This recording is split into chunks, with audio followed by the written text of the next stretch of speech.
Hello, my name is Trace. I'm from the state of Kansas, within the United States. I would like to introduce to you this channel consisting of English with a subtitle.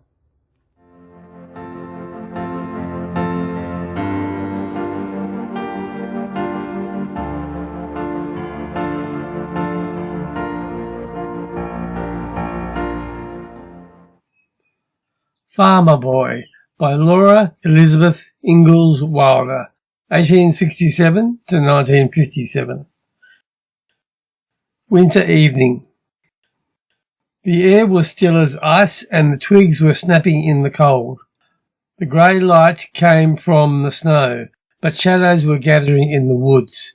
It was dusk when Almanzo trudged up the last long slope to the farmhouse. He hurried behind Royal, who hurried behind Mr. Corse. Alice walked fast behind Eliza Jane in the other sled trap. They kept their mouths covered from the cold and did not say anything. The roof of the tall red-painted house was rounded with snow, and from all the eaves hung a fringe of great icicles. The front of the house was dark, but a sled track went to the big barns and a path had been shovelled to the side door, and candlelight shone in the kitchen windows. Almanzo did not go into the house. He gave the dinner pail to Alex, and he went to the barns with Royal. There were 3 long, enormous barns around 3 sides of the square barnyard. Altogether, they were the first finest barns in all that country. Almanzo went first into the horse barn. It faced the house, and it was 100 feet long. The horses' row of box stalls was in the middle. At one end was the calves' shed, and beyond it the snug hen house, and the other end was buggy house. It was so large that 2 buggies and the sleigh could be driven into it, with a length of room to unhitch the horses.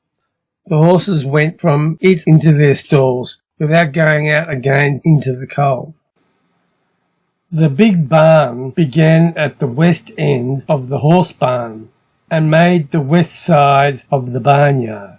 In the big barn's middle was the big barn floor. Great doors opened onto it from the meadows to let loaded hay wagons in. On one side was the great hay bay, 50 feet long and 20 feet wide, crammed full of hay to the peak of the roof far overhead. Beyond the big barn floor were 14 stalls for cows and oxen. Beyond them was the machine shed, and beyond it was the tool shed.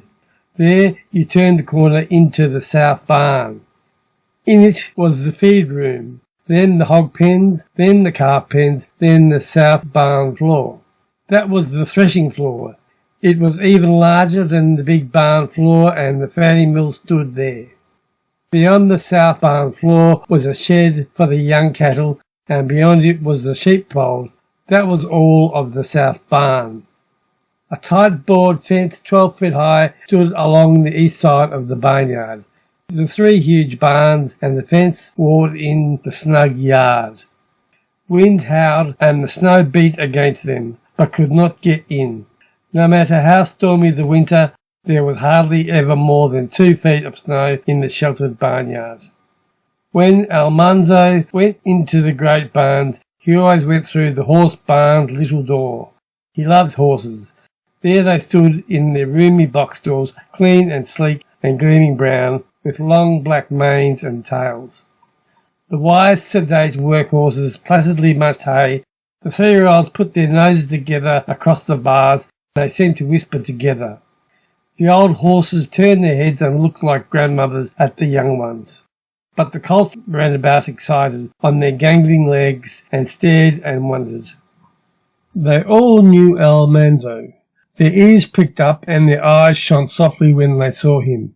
The 3-year-olds came eagerly and thrust their heads out to nuzzle at him. Their noses, pricked with a few stiff hairs, were soft as velvet, and on their foreheads the short, fine hair was silky smooth. Their necks arched proudly, firm and round, and the black manes fell over them like a heavy fringe. You could run your hand along those firm, curved necks in the warmth under the mane. but Almanzo hardly dared to do it. He was not allowed to touch the beautiful 3-year-olds. He could not go into their stalls, not even to clean them.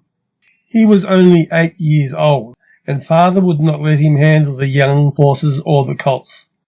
Father did not trust him yet, because colts and young, unbroken horses are very easily spoiled. A boy who didn't know any better might scare a young horse or tease it or even strike it, and that would ruin it. It would learn to bite and kick and hate people, and then it would never be a good horse. Almanzo did know better. He wouldn't ever scare or hurt one of those beautiful colts, but he would always be quiet and gentle and patient. He wouldn't startle a colt or shout at it, not even if it stepped on his foot. But father wouldn't believe this. So Almanzo could only look longingly at the eager 3-year-olds. He just touched their velvety noses, and then he went quickly away from them and put on his barn frock over his good school clothes. Father had already watered all the stock, and he was beginning to give them their grain. Royal and Almanzo took pitchforks and went from stall to stall, cleaning out the soiled hay underfoot, and spreading fresh hay from the mangers to make clean beds for the cows and the oxen and the calves and the sheep. They did not have to make beds for the hogs, because hogs make their own beds and keep them clean. In the south barn, Almanzo's own 2 little calves were in one stall. They came crowding each other at the bars when they saw him. Both calves were red, and one had a white spot on his forehead. Almanzo had named him Star.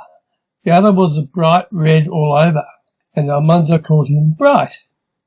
Star and Bright were young calves, not yet a year old. Their little horns had only begun to grow hard in the soft hair by their ears. Almanzo scratched around the little horns because calves liked that. They pushed their moist, blunt noses between the bars and licked with their rough tongues. Almanzo took 2 carrots from the cow's feed box and snapped the little pieces off them and fed the pieces one by one to Star and Bright. Then he took up his pitchfork again and climbed into the haymows overhead. It was dark there. Only a little light came from the pierced tin sides of the lantern hung in the hallway below.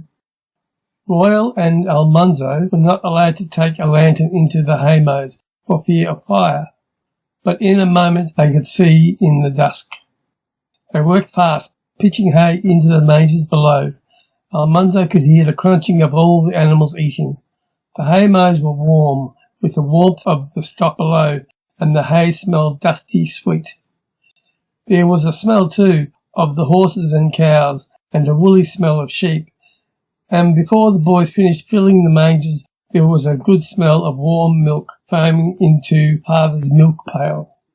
Almanzo took his own little milking stool and pail, and sat down in Blossom's stall to milk her. His hands were not yet strong enough to milk a hard milker, but he could milk Blossom and Bossy. They were good old cows who gave down their milk easily, and hardly ever switched a stinging tail into his eyes or upset the pail with a hind foot. He sat with the pail between his feet and milked steadily.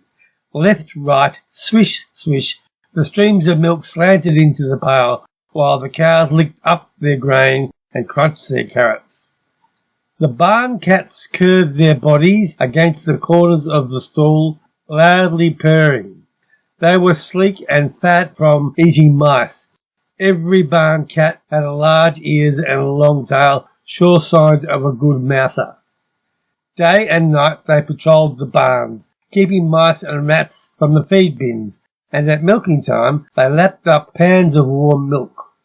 When Almanzo had finished milking, he filled the pans for the cats. His father went into Blossom's stall with his own pail and stool, and sat down to strip the last richest drops of milk from Blossom's udder. But Almanzo had got it all. Then father went into Bossy's stall. He came out at once and said, "You're a good milker, son." Almanzo just turned around and kicked at the straw on the floor. He was too pleased to say anything. Now he could milk cows by himself. Father needn't strip them after him. Pretty soon he would be milking the hardest milkers. Almanzo's father had pleasant blue eyes that twinkled. He was a big man with a long, soft brown beard and soft brown hair. His frock of brown wool hung to the tops of his tall boots. Father was an important man. He had a good farm. He drove the best horses in that country. His word was as good as his bond, and every year he put money in the bank. When Father drove to Malone, all the townspeople spoke to him respectfully. Royal came up with his milk pail and the lantern. He said in a low voice, "Father, Big Bill Ritchie came to school today." The holes in the tin lantern freckled everything with little lights and shadows. Almanzo could see that Father looked solemn. He stroked his beard and slowly shook his head. Almanzo waited anxiously, but Father only took the lantern and made a last round of the barns to see that everything was snug for the night. Then they went to the house. The cold was cruel. The night was black and still, and the stars were tiny sparkles in the sky. Almanzo was glad to get into the big kitchen, warm with fire and candlelight. He was very hungry. Soft water from the rain barrel was warming on the stove.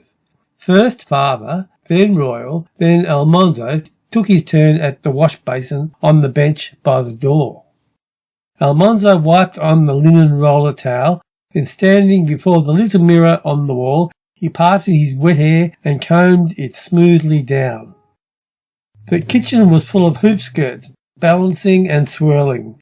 Eliza Jane and Alice were hurrying to dish up supper. The salty brown smell of frying ham made Alonzo's stomach gnaw inside him. He stopped just a minute in the pantry door. Mother was straining the milk at the far end of the long pantry. Her back was towards him. The shelves on both sides were loaded with good things to eat.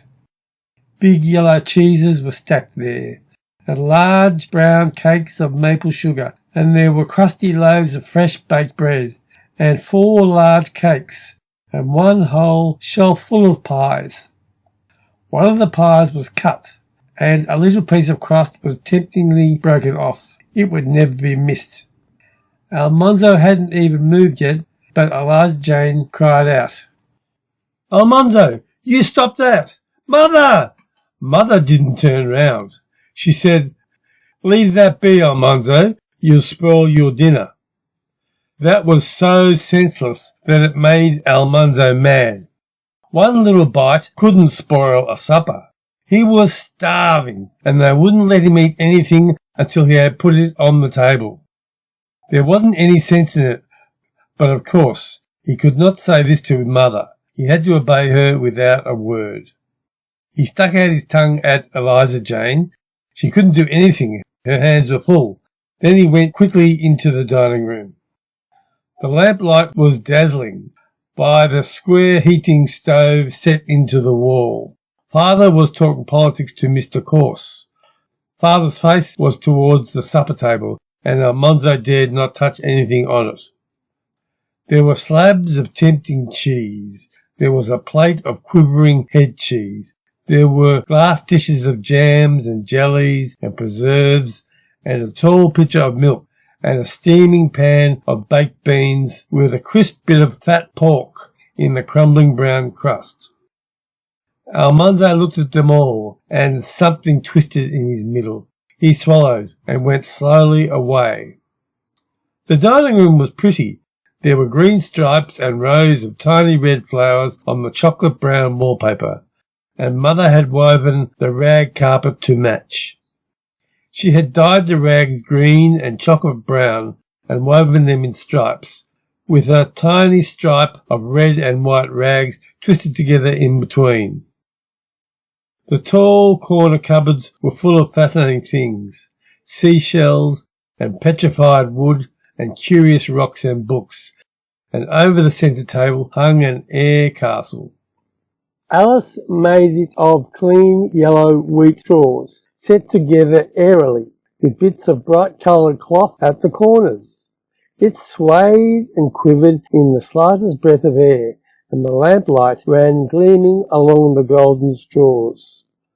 But to Almanzo the most beautiful sight was his mother, bringing in the big willow-ware platter full of sizzling ham. Mother was short and plump and pretty. Her eyes were blue, and her brown hair was like a bird's smooth wings. A row of little red buttons ran down the front of her dress of wine-coloured wool, from her flat white linen collar to the white apron tied around her waist. Her big sleeves hung like large red bells at either end of the blue platter. She came through the doorway with a little pause and a tug, because her hoop skirts were wider than the door. The smell of ham was almost more than Almanzo could bear. Mother set the platter on the table. She looked to see that everything was ready and the table was properly set. She took off her apron and hung it in the kitchen. She waited until Father had finished what he was saying to Mr. Corse. But at last she said, "James, supper is ready." It seemed for a long time before they were all in their places. Father sat at the head of the table, Mother at the foot. Then they all must bow their heads while Father asked God to bless the food. After that, there was a little pause before Father unfolded his napkin and tucked it in the neckband of his frock. He began to fill the plates. First he filled Mr. Corse's plate, then Mother's, then Royal's, and Eliza Jane's and Alice's, and then at last he filled Almanzo's plate. "Thank you," Almanzo said. Those were the only words he was allowed to speak at the table. Children must be seen and not heard. Father and Mother and Mr. Corse could talk, but Royal, Eliza Jane, and Alice and Almanzo must not say a word. Almanzo ate the sweet, mellow baked beans. He ate the bit of salt pork that melted like cream in his mouth. He ate merely boiled potatoes with brown ham gravy. He ate the ham. He bit deep into velvety bread spread with sleek butter, and he ate the crisp golden crust. He demolished a tall heap of pale mashed turnips and a hill of stewed yellow pumpkin. Then he sighed and tucked his napkin deeper into the neckband of his red waist. He ate the plum preserves and strawberry jam and grape jelly and spiced watermelon rind pickles. He felt very comfortable inside. Slowly he ate a large piece of pumpkin pie. He heard his father say to Mr. Corse, "The Hardscrabble boys came to school today, Royal tells me." "Yes," Mr. Corse said. "I hear they're saying they'll throw you out," Mr. Corse said. "I guess they'll be trying it." Father blew on the tea in his saucer.